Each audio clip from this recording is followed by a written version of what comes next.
प्रिय भक्तों, आज शुक्रवार के दिन आप श्रवण करेंगे धन देने वाली वैभव लक्ष्मी तथा सुख संतोष देने वाली संतोषी माँ तथा अन्न धन के भंडारे भरने वाली अन्नपूर्णा माता की बड़ी ही दुर्लभ पौराणिक व्रत कथाएं।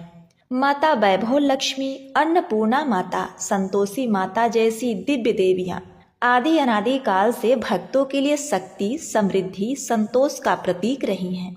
इनकी कथा हमें सिखाती है कि जीवन में दान, सेवा, परिश्रम, पुण्य कर्म, संयम, संतोष कैसे प्राप्त करें।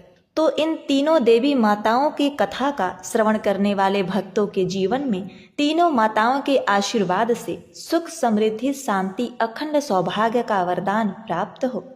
तो माता रानी की भक्ति में भाव विभोर होकर कथा का श्रवण करें। सबसे पहले श्रवण करते हैं अन्न धन प्रदान करने वाली माता अन्नपूर्णा की कथा।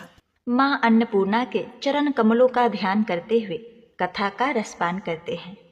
अन्नपूर्णे सदा पूर्णे शंकर प्राण वल्लभे ज्ञान वैराग्य सिद्धांते भिक्षान देहि च पार्वती। प्राचीन काल की बात है। पुरुषोत्तमपुर नामक ग्राम में एक बहुत धर्मात्मा सेठ जी रहा करते थे। उनके 5 पुत्र और एक सबसे छोटी पुत्री थी और उसका नाम गौरी था। सेठ जी का भरा पूरा परिवार था। सेठ जी ने अपने सभी 5 पुत्रों का विवाह कर दिया था और जब छोटी बेटी गौरी विवाह के योग्य हुई तो उन्होंने उसका विवाह एक दूसरे नगर के अपने ही समान धनी परिवार में कर दिया। अब सेठ जी की पुत्री गौरी दुल्हन बनकर जिस घर में गई वह उसका पति अपने माता पिता का इकलौता पुत्र था। अब गौरी बड़े ही प्रसन्नता पूर्वक अपने ससुराल में रहने लगी। गौरी बड़ी ही सदाचारणी, गुणवान तथा रूपवती थी। एक दिन की बात है, जब 1.25 महीना हो गया तब सास ने गौरी को रसोई संभालने के लिए दे दिया। रसोई की सारी बातें समझा दी। गौरी अपने सासू माँ का पांव छूकर रसोई में प्रवेश करती है। तब सास ने कहा, बहू, रोज सुबह जल्दी उठकर पूजा पाठ करके रसोई में प्रवेश करना, फिर खाना बनाना। रोटी बनाते समय पहली रोटी गाय को, अंतिम रोटी कुत्ते को बनाना मत भूलना। इस प्रकार सास ने गौरी को सब कुछ समझा दिया। अब देखिए, गौरी 4 लोगों के लिए खाना बनाती है और खाना बनाकर अपने पूरे परिवार को खिलाती है। जब अंत में खुद खाने के लिए बैठी तब वह देखती है कि उसके लिए तो रोटी बची ही नहीं। अब क्या करे? वह चावल, दाल और सब्जी खाकर पानी पी लेती है। अब जब शाम होती है तब गौरी ने सुबह से ज़्यादा आटा लगाया और रोटी सब्जी बनाकर रख देती है। जब रात्रि में सब लोग खा लेते हैं तो फिर से जब गौरी खाने के लिए बैठी, जब रोटी का डब्बा खोलती है तो उसमें एक भी रोटी नहीं थी। यह देखकर उसे बड़ा ही आश्चर्य होता है कि उसने तो सुबह से भी ज़्यादा आटा लगाया था लेकिन रोटियां बची ही नहीं। अब वह सिर्फ सब्जी खाकर पानी पीकर सो जाती है। अगले दिन फिर उसने कल से 2 गुना ज़्यादा आटा लगाया और रोटियां बनाई, लेकिन फिर से उसे रोटी नहीं मिली। सभी रोटियां खत्म हो गई थीं। अब उस दिन भी आधे पेट खाना खाकर ही उसे रहना पड़ा। इसी प्रकार गौरी चाहे जितना भी आटा लगाती, रोटियां उसे नहीं बचती। यह हर रोज का काम हो गया था। वह सोचने लगी, आखिर कौन नहीं चाहता कि मैं रोटियां नहीं खाऊं, मेरा पेट ना भरे। गौरी इस आस में आटा ज्यादा गूंथती थी कि किसी न किसी दिन तो उसे रोटियां मिलेंगी, किंतु ऐसा नहीं होता है। ऐसा करते करते वह बहुत कमजोर, दुबली पतली हो गई। प्रिय भक्तगणों, ऐसे ही एक दिन की बात है, जब गौरी रसोई में सब्जियां काट रही थी तो गलती से चाकू से उसका हाथ कट जाता है और वह रोटियां नहीं बना पाती। तो उसकी सास ने कहा, बहू रहने दो, आज मैं रोटियां बना देती हूँ। तो गौरी ने कहा, नहीं सासू माँ, आटा लगा दीजिए, मैं रोटियां बना दूंगी। प्रिय भक्तों, सास ने आटा लगाया और फिर बहू को दे देती है। बहू रोटियां बनाकर तैयार कर देती है। घर के सभी सदस्य रात के समय जब खाना खाने लगते हैं, सब लोग जब खाना खा लेते हैं, तब बारी आती है गौरी की खाने की। तो वह बहुत दुखी मन से खाना खाने बैठती है। वह सोचती है, आज तो सासू माँ ने आटा गूथा है, वो भी बहुत कम, आज तो मेरे लिए रोटियां बची ही नहीं होंगी। यह सोचकर बहू मन ही मन बहुत दुखी होती है। किंतु जब वह रोटी के डब्बे को खोलती है तो उसने देखा कि उसमें 4-5 रोटियां पड़ी हैं। यह देखकर बहू बहुत खुश होती है।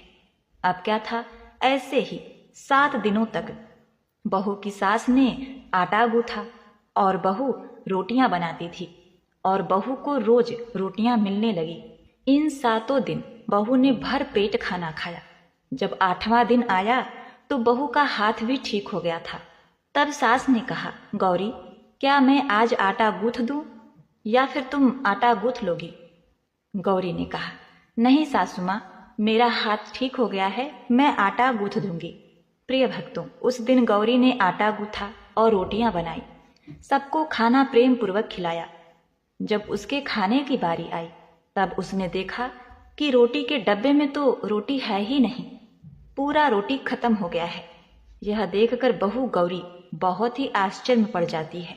वे सोचती है, जब तक सासू माँ ने आटा गूथा तब तक तो मुझे रोटियां मिलती थीं, लेकिन जब से मैं आटा गूंथने लगी तो मुझे रोटियां ही नहीं मिलती, जबकि सासू माँ मुझसे बहुत ही कम आटा गूंथा करती थी। इसके बाद भी पूरा परिवार उसमें खा लिया करता था। ऐसी क्या बात है? यह सारी बातें सोचकर गौरी बहुत ही परेशान हो जाती है और दिन भर दुखी रहती थी। एक दिन की बात है, गौरी की पति ने गौरी से पूछा कि गौरी, तुम इतना उदास क्यों रहती हो?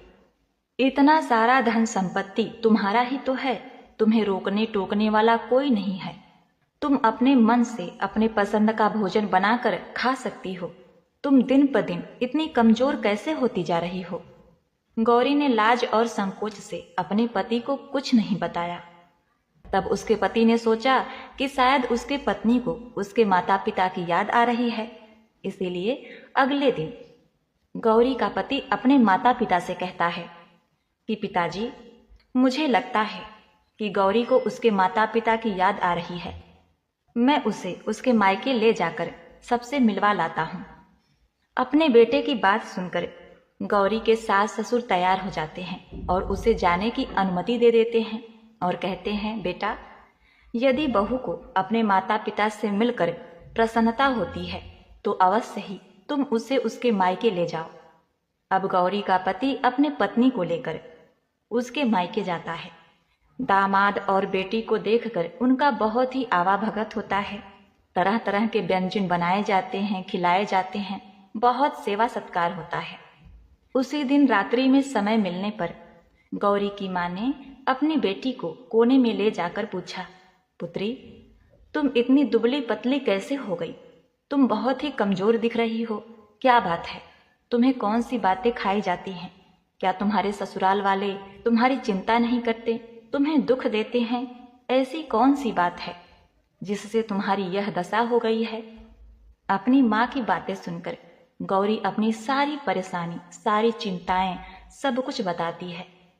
अपनी बेटी की बात सुनकर गौरी की माँ ने कहा, बेटी, हमें लगता है माँ अन्नपूर्णा तुमसे नाराज हो गई हैं। इस विषय में तो मैं कुछ नहीं कर सकती, लेकिन तुम्हारे ससुराल में हमारा बोलने का कोई अधिकार नहीं है। इसीलिए मैं तो कहूंगी कि तुम यहाँ से जाने के बाद इस विषय में अपने सास और ससुर से बात करना, वही कुछ हल बताएंगे और तुम्हारे समस्या का समाधान होगा। बेटी, माँ अन्नपूर्णा जिससे नाराज होती हैं उसके साथ ऐसा ही होता है। अब अपनी माँ की बातें सुनकर गौरी निश्चय करती है कि वह सारी बातें अपने सासू माँ से कहेगी। अब जब सुबह का समय होता है तो गौरी अपने माता पिता से विदाई लेकर अपने ससुराल आ जाती है।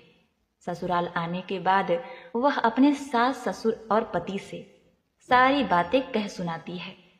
वह कहती है, माँ जी, जब से मैंने रसोई संभाला है, मैं खाना बनाती हूँ, तब से मुझे एक भी दिन रोटियां नहीं बचती। मैं बिना खाए ही सो जाती हूँ। किसी किसी दिन पानी पी के सो जाती हूँ, किसी किसी दिन चावल सब्जी खाती हूँ, रोटी तो मुझे मिलती ही नहीं है। और माँ जी, आपको याद है मेरा हाथ कटा था, तब आप उस समय आटा गूथा करती थी, और वो भी बहुत कम मात्रा में। फिर भी मुझे रोटियां बचा करती थीं और मैं भर पेट खाना खाती थी। लेकिन अब जब मेरे हाथ का घाव ठीक हो गया, तब से मैं फिर से आटा गूंथने लगी और रोटियां बनाने लगी। अब मुझे फिर से रोटियां नहीं बचती, मैं आधे पेट ही खाना खाती हूँ।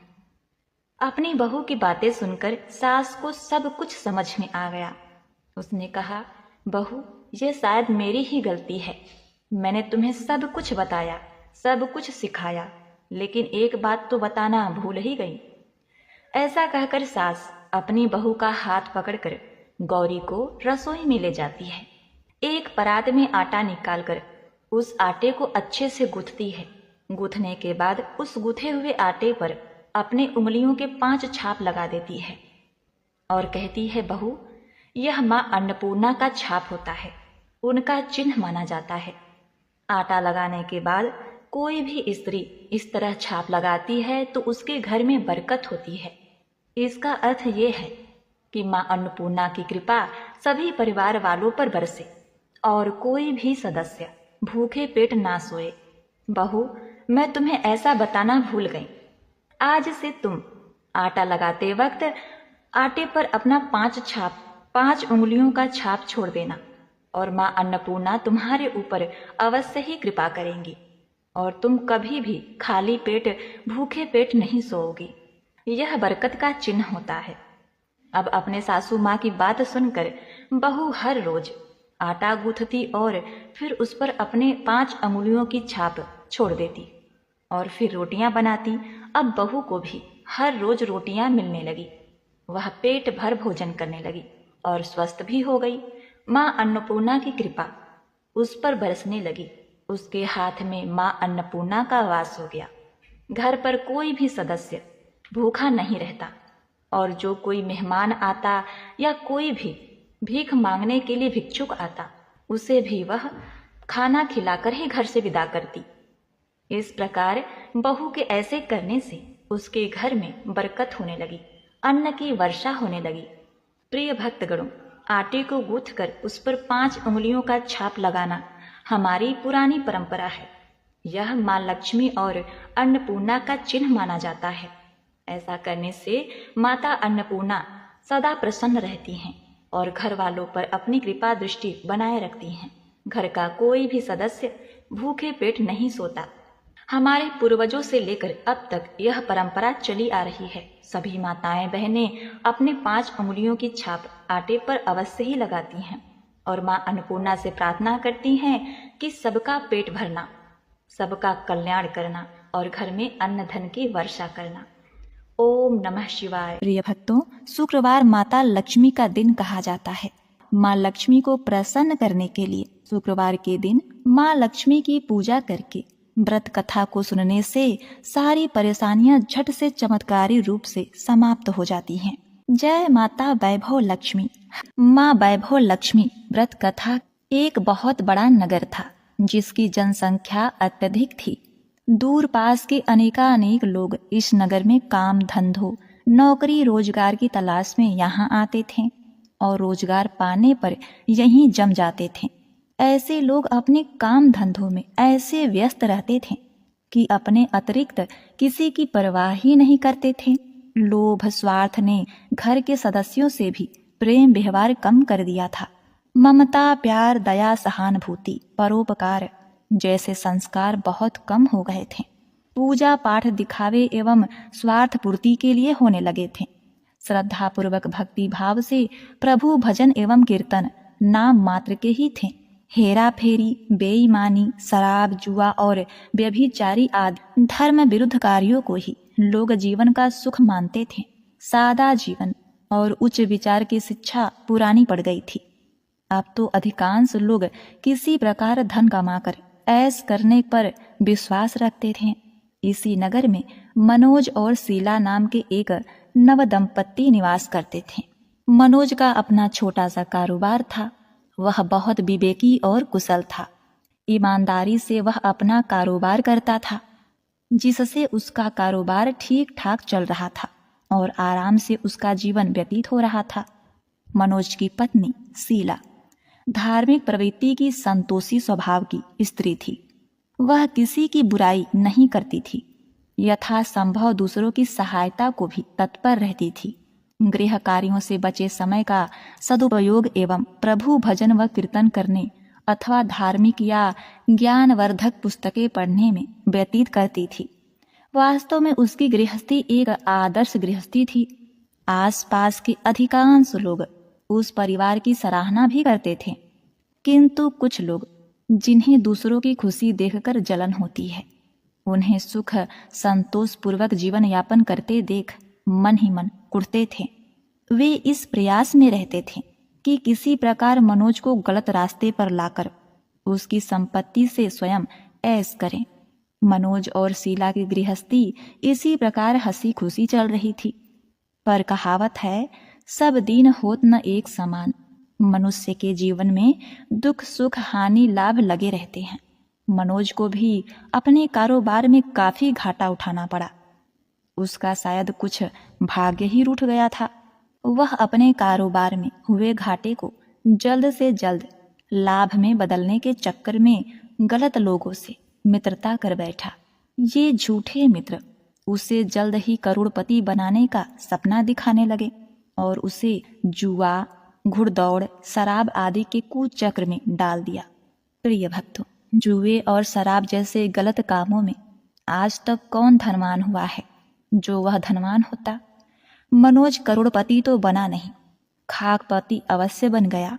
जल्द से जल्द अमीर बनने के लालच में वह घर में थोड़ी बहुत बची धन संपत्ति, गहने जेवर आदि भी गवा बैठा।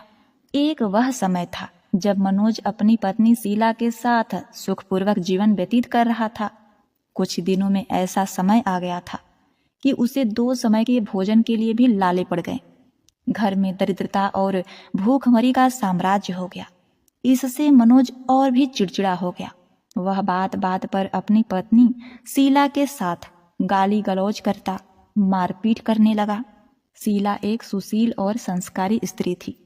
वह पति को अपना सब कुछ समझती थी।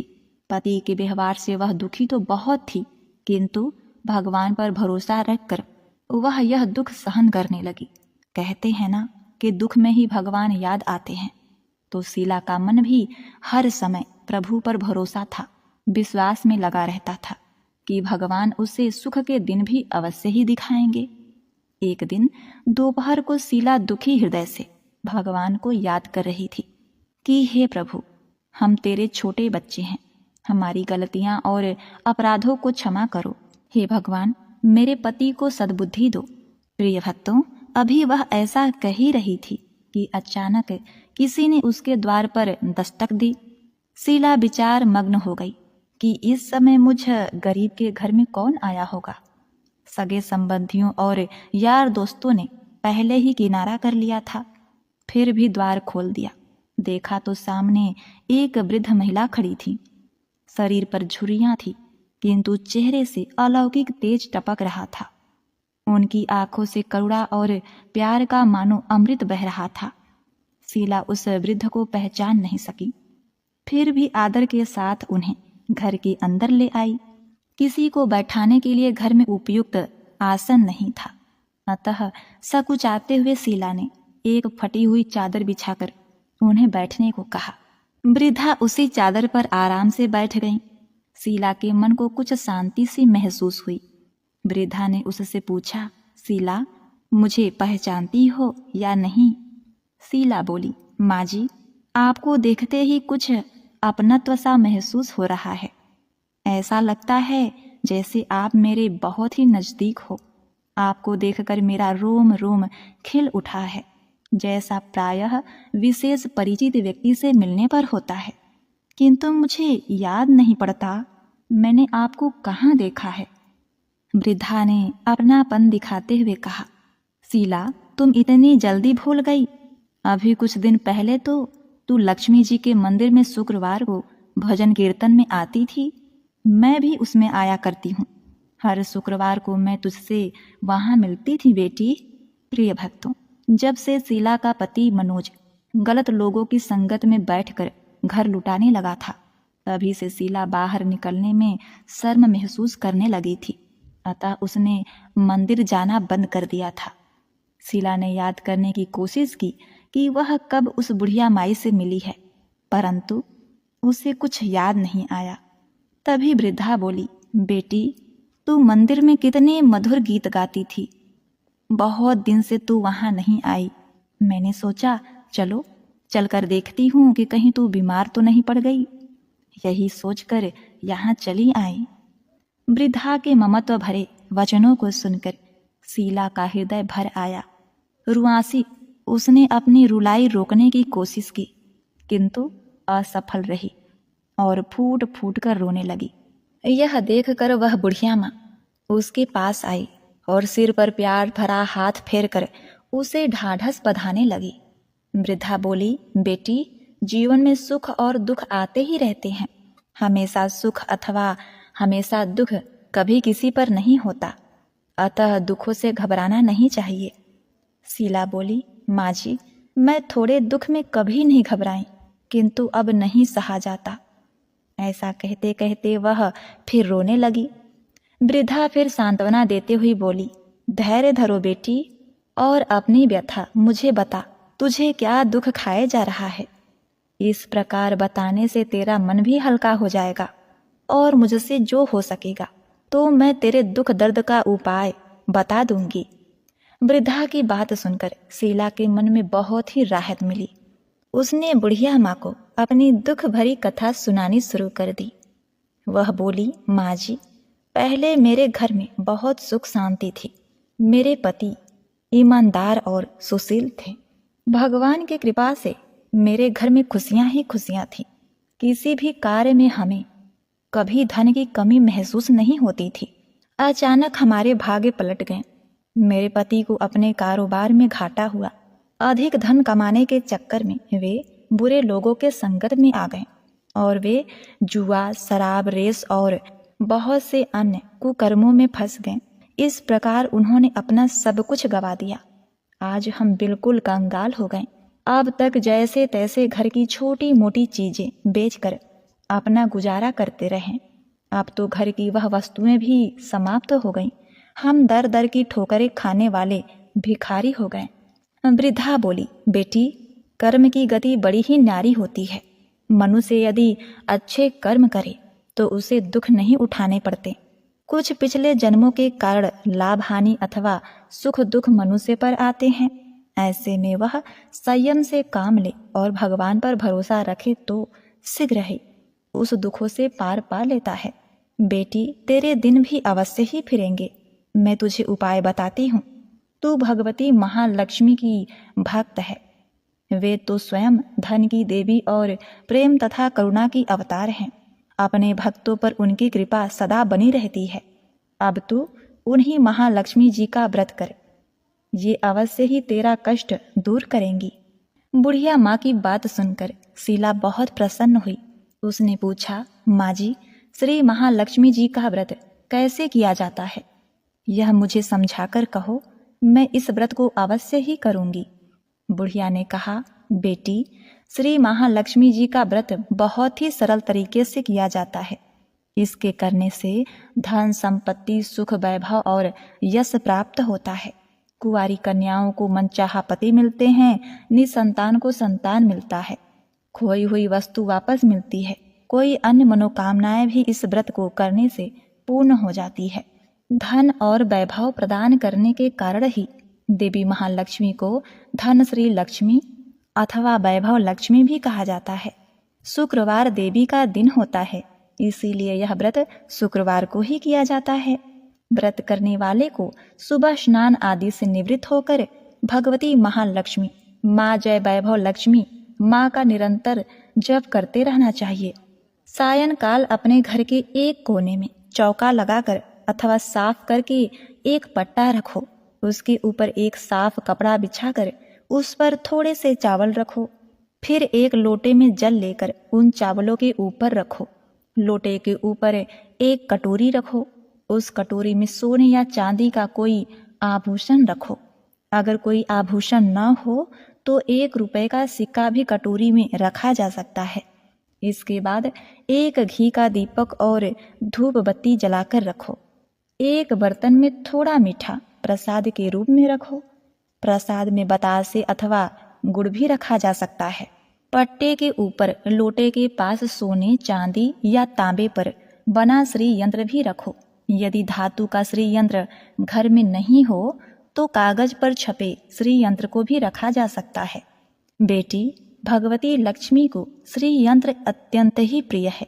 पूजा करने और कथा कहने के लिए पट्टे के पास पूर्व की ओर मुंह करके बैठो। सबसे पहले श्री यंत्र को हाथ जोड़कर श्रद्धा पूर्वक नमस्कार करो। फिर वैभव लक्ष्मी के ध्यान मंत्र को पढ़कर भगवती लक्ष्मी जी की स्तुति करो। जिन्हें संस्कृत में भी ध्यान व मंत्र कहने में कठिनाई हो, वे सरल भाषा में भी ध्यान व स्तुति कर सकते हैं। भगवती महालक्ष्मी दिखावे की नहीं बल्कि भाव की भूखी होती हैं। उनके पश्चात कटोरी में रखे आभूषण या रुपए पर हल्दी, कुमकुम और चावल चढ़ाओ।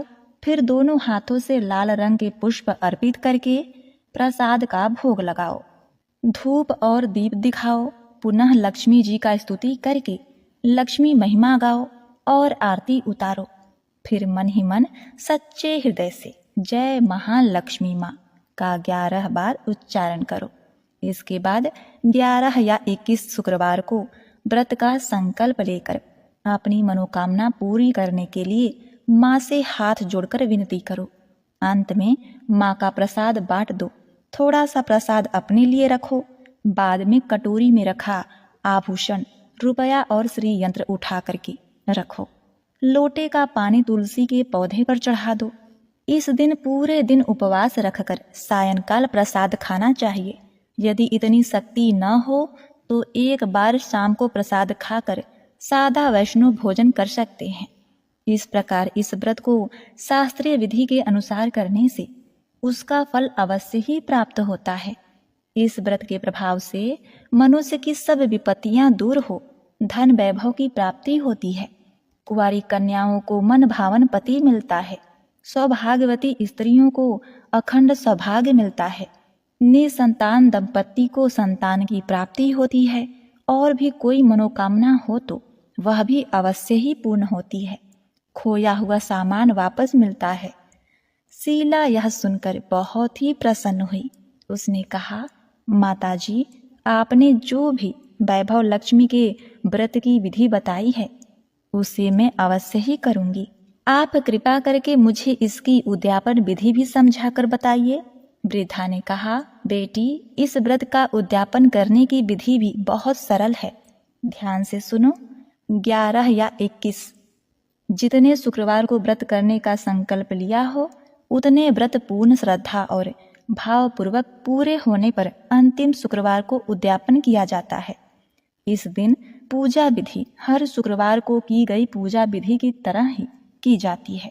इस दिन प्रसाद के लिए नारियल की गिरी और खीर का प्रसाद वितरित किया जाता है। प्रसाद के साथ कम से कम 7 कुंवारी या सौभाग्यवती स्त्रियों को कुमकुम का तिलक लगा करके श्री वैभव लक्ष्मी व्रत कथा की एक पुस्तक भेंट दी जाती है। अंत में फिर श्री भगवती महालक्ष्मी के विभिन्न स्वरूपों को श्रद्धा पूर्वक हाथ जोड़कर नमस्कार करो और मन ही मन माँ से प्रार्थना करो, हे महालक्ष्मी माँ, हे धनलक्ष्मी माँ, हे वैभव, हे लक्ष्मी माँ, मैंने सच्चे मन से आपका व्रत पूर्ण किया है। फिर भी इसमें कोई गलती या अपराध हुआ हो तो उसे क्षमा करना और हमारी जो भी आपकी मनोकामना हो उसे कहें। मनोकामना को पूर्ण करना, हमारा सबका कल्याण करना, हमारी विपत्तियों को दूर करके हमें धन वैभव प्रदान करना। हे देवी माँ, आपकी महिमा अपरंपार है। बुढ़िया माँ से श्री वैभव लक्ष्मी के व्रत की शास्त्रीय विधि सुनकर शीला का मन मयूर जैसे नाच उठा। उसे लगा मानो उसे मन मांगी मुरादें मिल गई है। उसने तत्काल अपने आंखें मूंद करके मन ही मन संकल्प लिया कि हे वैभव लक्ष्मी माँ, मैंने आपका 21 शुक्रवार तक बुढ़िया माँ द्वारा बताई गई शास्त्रीय विधि के अनुसार व्रत और उद्यापन करूंगी। इस प्रकार संकल्प करके जैसे ही शीला ने आंखें खोली तो क्या देखती है कि वृद्धा माँ को कमरे में नहीं पाया। उसने घर के बाहर जाकर देखा किंतु वहां भी उसे कहीं माजी दिखाई नहीं दी।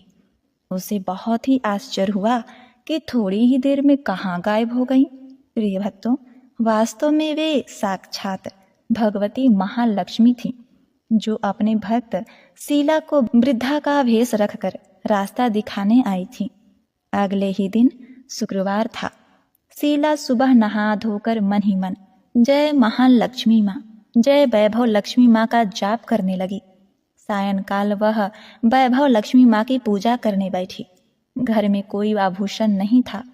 आभूषण के नाम पर उसकी नाक में एकमात्र लौंग ही बची थी। उसने वही निकालकर धोकर कटोरी में रख दी। घर में थोड़ी शक्कर रखी थी, उसका प्रसाद बनाया और फिर बुढ़िया माँ के द्वारा बताई गई शास्त्रीय विधि के द्वारा वैभव लक्ष्मी माता का पूजन किया। पूजन के पश्चात उसने प्रसाद अपने पति मनोज तथा अन्य लोगों को वितरित किया। अंत में स्वयं ग्रहण किया। श्री वैभव लक्ष्मी माँ का प्रसाद खाते ही मनोज के स्वभाव में परिवर्तन आ गया। उसका चिड़चिड़ापन कम हो गया और उसका मन कुकर्मों से दूर होकर कारोबार जो पहले बिल्कुल ठप हो गया था फिर से उसमें जम गया। 21वें शुक्रवार को शीला ने बुढ़िया माँ द्वारा बताई गई शास्त्रीय विधि के अनुसार उद्यापन किया और 11 स्त्रियों को भी वैभव लक्ष्मी व्रत की पुस्तकें भेंट दी। फिर भगवती महालक्ष्मी के वैभव लक्ष्मी स्वरूप को मन ही मन प्रणाम करके कि हे वैभव लक्ष्मी माँ, मैंने आपके व्रत की जो मनौती मानी थी वह आज पूर्ण हुई है। हे माँ, हमारे संकटों को दूर कर हमारा कल्याण करो। जाने अनजाने में यदि कोई हमसे अपराध हुआ हो तो उसे क्षमा करना माँ। हमें धन संपत्ति और वैभव प्रदान करना, हमें समृद्धि देना। हे माँ, आपकी महिमा अपरंपार है, आपकी सदा जय हो। प्रिय भक्तगणों, इस प्रकार व्रत पूर्ण होने के बाद कुछ ही दिनों में मनोज के कारोबार में अच्छा लाभ होने लगा। उसने शीला को उसके जेवर वापस दिला दिए। घर में पहले जैसे सुख शांति आ गई। श्री वैभव लक्ष्मी माँ के प्रताप को देखकर अन्य बहुत सी औरतों ने उसका विधि पूर्वक व्रत किया और मन भावन फल प्राप्त किए। प्रिय भक्तगणों, अब आप श्रवण करेंगे शत्रुओं का नाश करने वाली, मान प्रतिष्ठा देने वाली, पुत्र प्रदान करने वाली माता संतोषी की कथा। एक बुढ़िया थी, उसके 7 बेटे थे। 6 कमाने वाले थे जबकि एक निकम्मा था। बुढ़िया 6 बेटों की रसोई बनाती, भोजन कराती और उनसे जो कुछ जूठन बचती वह 7वें को दे देती। एक दिन वह 7वां पुत्र अपनी पत्नी से बोला, देखो मेरी माँ मुझे कितना प्रेम करती है। वह बोली, क्यों नहीं, सबका जूठा जो तुमको खिलाती है। वह बोला, ऐसा नहीं हो सकता, मैं जब तक आंखों से न देख लूं मान नहीं सकता। बहू हंसकर बोली, देख लोगे तब तो मानोगे ना। कुछ दिन बाद त्योहार आया। घर में 7 प्रकार के भोजन और चूरमे के लड्डू बने। वह 7वां पुत्र जांचने के लिए सिर दुखने का बहाना करके पतला वस्त्र सिर पर ओढ़े रसोई घर में सो गया। वह कपड़े में से सब देख रहा था। उसने देखा माँ ने उनके लिए सुंदर आसन बिछाया, नाना प्रकार की रसोई परोसी और आग्रह करके उन्हें भोजन खिलाया और वह सब देखता रहा। 6 पुत्र भोजन करके उठे तब माँ ने उनकी जूठी थाली से लड्डुओं के टुकड़े उठाकर एक लड्डू बनाया। जूठन साफ कर बुढ़िया माँ ने उसे पुकारा, बेटा 6 भाई भोजन करके गए, अब तू ही बाकी है, उठ तू कब खाएगा। वह सोचने लगता है वह निकम्मा है, कोई काम नहीं करता, इसीलिए माँ उसके साथ ऐसा करती है। वह बोला, माँ मैं भोजन नहीं करूँगा, मैं अब परदेश जा रहा हूँ। माँ ने कहा, कल जाता है तो आज चला जा। वह बोला, हाँ आज ही जा रहा हूँ। यह कहकर वह घर से निकल गया। चलते समय पत्नी की याद आई। वह गौशाला में उपले पाथ रही थी। वहां जाकर बोला, हम जावे परदेस आवे कुछ काल, तुम रहियो संतोष से धर्म अपनायो पाल। वह बोली, जायो पिया आनंद से हमारो सोच हटाए, राम भरोसे हम रहें ईश्वर तुम्हें सराय। दो निशानी आप देखो धीरू में धीर, सुधी मती हमारी बिसारियो रखियो मन गंभीर। अर्थात जाते समय पत्नी ने कहा, हे पतिदेव आप अच्छे से जाइए, मेरे बारे में बिल्कुल भी चिंता मत करिए, और हाँ एक कृपा करिए, आप जाते समय मुझे कुछ ऐसी निशानी दीजिए जिसे मैं देखकर आपको याद करती रहूं। वह बोला, हे पगली मेरे पास तो कुछ नहीं, यह अंगूठी है सो ले ले और अपनी कुछ निशानी मुझे दे दे। वह बोली, मेरे पास क्या है, यह गोबर भरा हाथ है। यह कहकर उसकी पीठ पर गोबर के हाथ की छाप मार दी। वह चल दिया। चलते चलते दूर देश पहुंचा। वहां एक साहूकार की दुकान थी। वहां जाकर कहने लगा, भाई मुझे नौकरी पर रख लो। साहूकार को तो जरूरत थी, बोला, हाँ रह जा। लड़के ने पूछा, तनख्वाह क्या दोगे? साहूकार ने कहा, काम देखकर दाम मिलेंगे। साहूकार की नौकरी मिली। वह सुबह 7 बजे से रात के 10 बजे तक नौकरी बजाने लगा। कुछ दिनों में दुकान का सारा लेन देन, हिसाब किताब, ग्राहकों को माल बेचना, सारा काम करने लगा। साहूकार के 7-8 नौकर थे, वे सब चक्कर खाने लगे। अरे यह तो बहुत ही होशियार बन गया। सेठ ने भी काम देखा और 3 महीने में ही उसे आधे मुनाफे का हिस्सेदार बना दिया। वह कुछ वर्ष में ही नामी सेठ बन गया और मालिक सारा कारोबार उस पर छोड़कर तीर्थ यात्रा के लिए चला गया। उधर उसकी पत्नी को सास ससुर दुख देने लगे। सारी गृहस्थी का काम करवा के उसे लकड़ी लेने जंगल भेजते। इसी बीच घर के आटे से जो भूसी निकलती उसकी रोटी बनाकर रख जाती और फूटे नारियल की खो में पानी। एक दिन वह लकड़ी लेने जा रही थी। रास्ते में बहुत सी स्त्रियां संतोषी माता का व्रत करती हुई दिखाई दी। वह वहां खड़ी होकर कथा सुनने लगी और पूछा, बहनों तुम किस देवता का व्रत करती हो और उसके करने से क्या फल मिलता है? यदि तुम इस व्रत का विधान मुझे समझा कर कहोगी तो मैं तुम्हारा बड़ा ही एहसान मानूंगी। तब उसमें से एक स्त्री बोली, सुनो बहन, यह संतोषी माता का व्रत है। इसके करने से निर्धनता, दरिद्रता का नाश होता है और जो कुछ मन में कामना हो सब संतोषी माता की कृपा से पूरी होती है। तब उसने उससे व्रत का विधि पूछी। वह भक्तिन बोली, 1.25 आने का गुड़ चना लेना, इच्छा हो तो 1.25 पाव आने का लेना या 1.25 रुपया का भी सहूलियत के अनुसार लेना। बिना परेशानी और श्रद्धा व प्रेम से जितना भी बन पड़े रुपया लेना। प्रत्येक शुक्रवार को निराहार रहकर कथा सुनना, इसके बीच क्रम टूटे नहीं, लगातार नियम पालन करना। हे बहन, इस कथा को सुनने वाला कोई न मिले तो घी का दीपक जला करके उसके आगे या जल के पात्र को सामने रख के कथा कहना। यह कार्य सिद्ध न हो, यह कार्य सिद्ध न हो तब तक नियम का पालन करना और कार्य सिद्ध हो जाने पर व्रत का उद्यापन करना। 3 मास में माता फल पूरी करती हैं। यदि किसी के ग्रह खोटे भी हों तो भी माता वर्ष भर में कार्य सिद्ध करती हैं। फल सिद्धि होने पर उद्यापन करना चाहिए, बीच में नहीं। उद्यापन में 2.5 सेर आटे का खाजा तथा इसी परिणाम से खीर तथा चने का साग करना। 8 लड़कों को भोजन कराना। जहाँ तक मिले देवर जेठ भाई बंधु के हों, न मिले तो रिश्तेदार और पास पड़ोसियों को बुला लेना। उन्हें भोजन करा यथाशक्ति दक्षिणा देना। माता का नियम पूरा करना। उस दिन घर में खटाई न खाना। यह सुनकर बुढ़िया के लड़के की बहू चल दी। रास्ते में लकड़ी के बोझ को बेच दिया और उस पैसों से गुड़ चना ले माता के व्रत की तैयारी कर आगे चली और सामने मंदिर देख पूछने लगी, यह मंदिर किसका है? सब कहने लगे, संतोषी माता का मंदिर है। यह सुनकर माता के मंदिर में जाकर चरणों में लौटने लगी।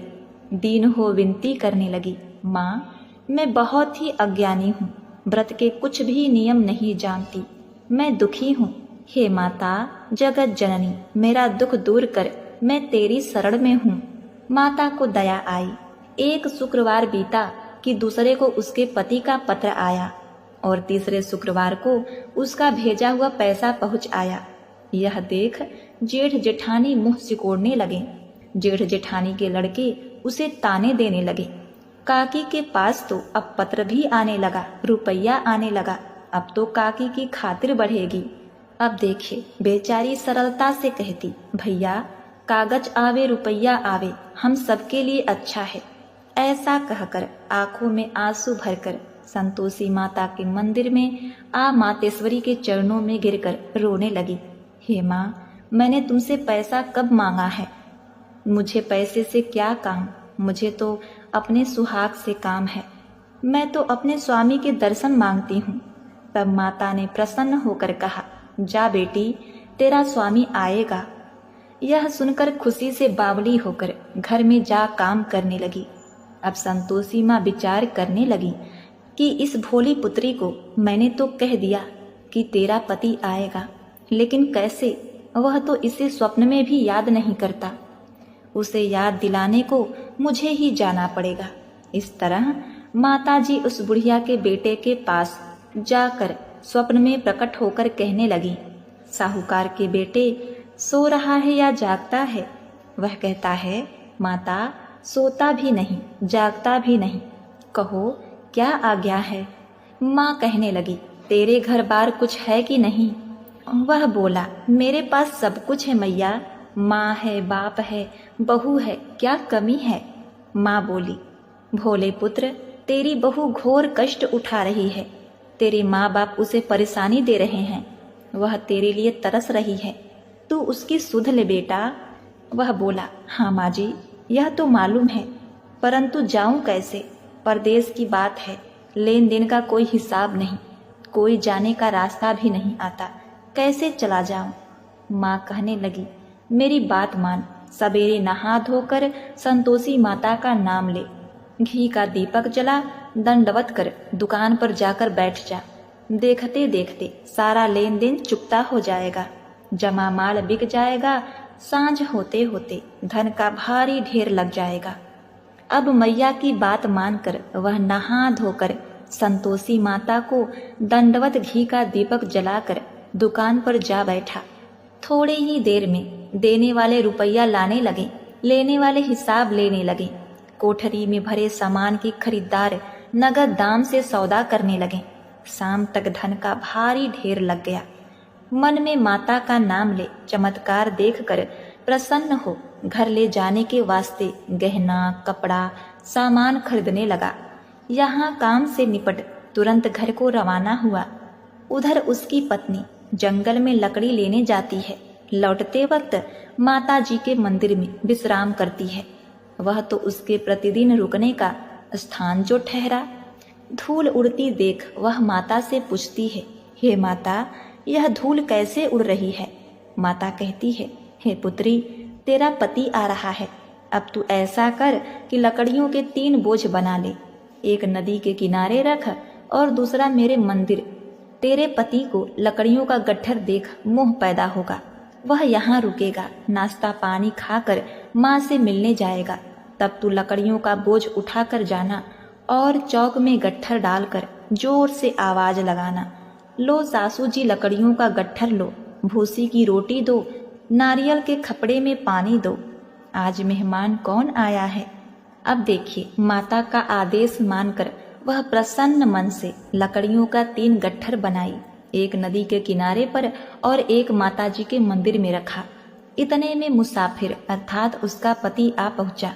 सूखी लकड़ी देखकर उसकी इच्छा उत्पन्न हुई कि हम यहीं पर विश्राम करें और भोजन बनाकर खा पीकर गांव जाएं। इसी तरह रुककर भोजन बना करके विश्राम करके गांव को गया। सबसे प्रेम से मिला। उसी समय सिर पर लकड़ी का गट्ठर लिए वह उतावली सी आती है। लकड़ियों का भारी बोझ आंगन में डालकर जोर जोर से 3 आवाज देती है, सासू जी लकड़ियों का गट्ठर लो, भूसी की रोटी दो, आज मेहमान कौन आया है। नारियल के खपड़े में पानी दो। यह सुनकर उसकी सास बाहर आकर अपने दिए हुए कष्टों को भुलाने हेतु कहती है, बहू ऐसा क्यों कहती है? तेरा मालिक ही तो आया है। आ बैठ, मीठा मीठा भात खा, भोजन कर, कपड़े गहने पहन। उसकी आवाज सुनकर उसका पति बाहर आता है। अंगूठी देख व्याकुल हो जाता है। माँ से पूछता है, माँ यह कौन है? माँ बोली, बेटा यह तेरी बहू है। जब से तू गया है ना, तब से सारे गांव में भटकती फिरती है।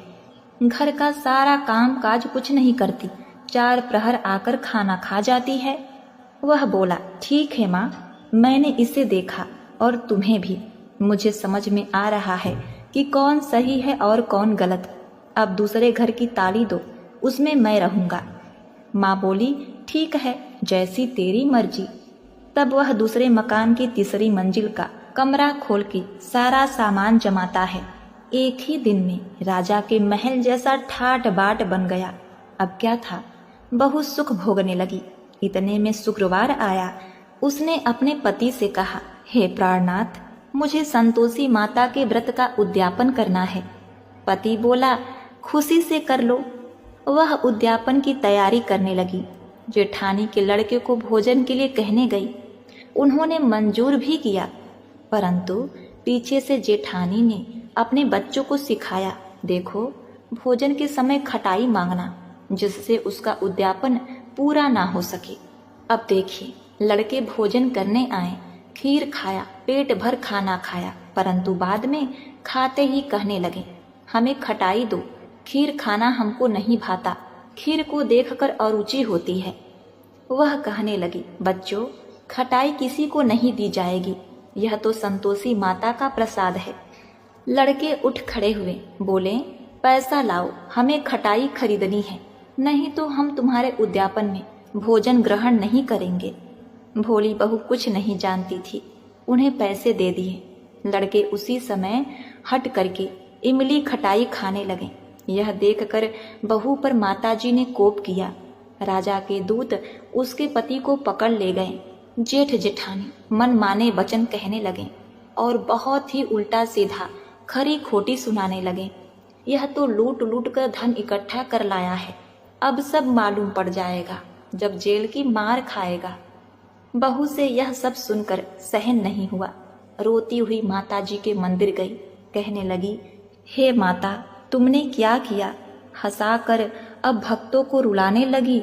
माता बोली, बेटी तूने उद्यापन में इमली खिलाकर मेरा व्रत भंग किया है। वह कहने लगी, माता मैंने कुछ अपराध नहीं किया, मैं तो भूल से लड़कों को पैसे दे दिए थे, मुझे क्षमा करो, मैं फिर तुम्हारा उद्यापन करूंगी।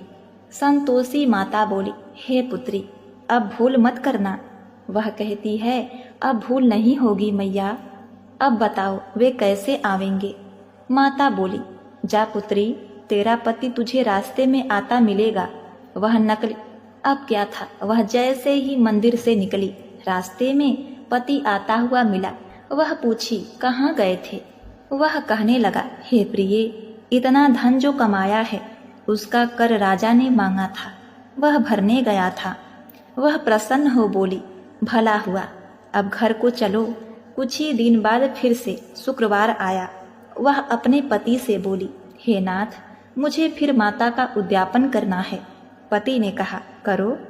बहू फिर जेठ के लड़कों को भोजन को कहने गई।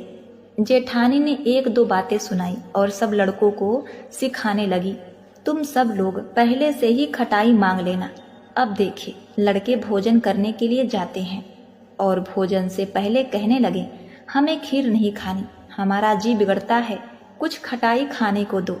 वह बोली, हे पुत्रों, खटाई किसी को नहीं मिलेगी, आना है तो आओ, नहीं तो वह ब्राह्मण के लड़के लाकर भोजन करा लेगी। जेठानी के सभी लड़के वहां से चले गए। वह बहू ब्राह्मणों के लड़कों को लाती है और उन्हें भोजन कराती है। यथाशक्ति दक्षिणा की जगह 1-1 फल दिया। संतोषी माँ प्रसन्न हुई। माता की कृपा होने से 9वें मास में उसके चंद्रमा के समान सुंदर पुत्र प्राप्त हुआ। पुत्र को पाकर प्रतिदिन माताजी के दर्शन को जाने लगी। माँ ने सोचा, यह रोज आती है, आज क्यों न इसके घर चलूं? यह विचार करके माता ने भयानक रूप बनाया। गुड़ चने से सना मुख, ऊपर सूंड के समान होठ, उस पर मक्खियां भिन भिन कर रही थी। देहली पर जैसे ही पैर रखती हैं, उसकी सास चिल्लाई, अरे देखो रे, कोई चुड़ैल डाकिनी चली आ रही है, लड़को इसे भगाओ, नहीं तो किसी को खा जाएगी। लड़के भागने लगे, चिल्ला चिल्लाकर खिड़की बंद करने लगे। बहू सब कुछ रोशनदान में से देख रही थी। प्रसन्नता से पगली बनकर चिल्लाने लगी, आज मेरी माताजी मेरे घर आई हैं। वह अपने बच्चे को दूध पिला रही थी और दूध पिलाने से हटाती है। इतने में सास का प्रकोप फूट पड़ा। वह बोली, क्या उतावली हुई है, बच्चे को पटक दिया। इतने में माँ के प्रताप से लड़के ही लड़के नजर आने लगे। वह बोली, सासू माँ, मैं जिसका व्रत रखती हूँ यह संतोषी माता है। सबने माता जी के चरण पकड़ लिए और विनती करके कहने लगे, हे माता, हम मूर्ख हैं, अज्ञानी हैं, तुम्हारे व्रत की विधि हम नहीं जानते। व्रत भंग कर हमने बड़ा अपराध किया। जगमाता, आप हमारा अपराध क्षमा करो। इस प्रकार माता प्रसन्न हुई। हे संतोषी माता, बहू को प्रसन्न हो, जैसा फल दिया वैसा माता सबको देना। इस कथा को पढ़ने वाले, सुनने वाले तथा हुंकार भरने वालों को देना। जय माता संतोषी।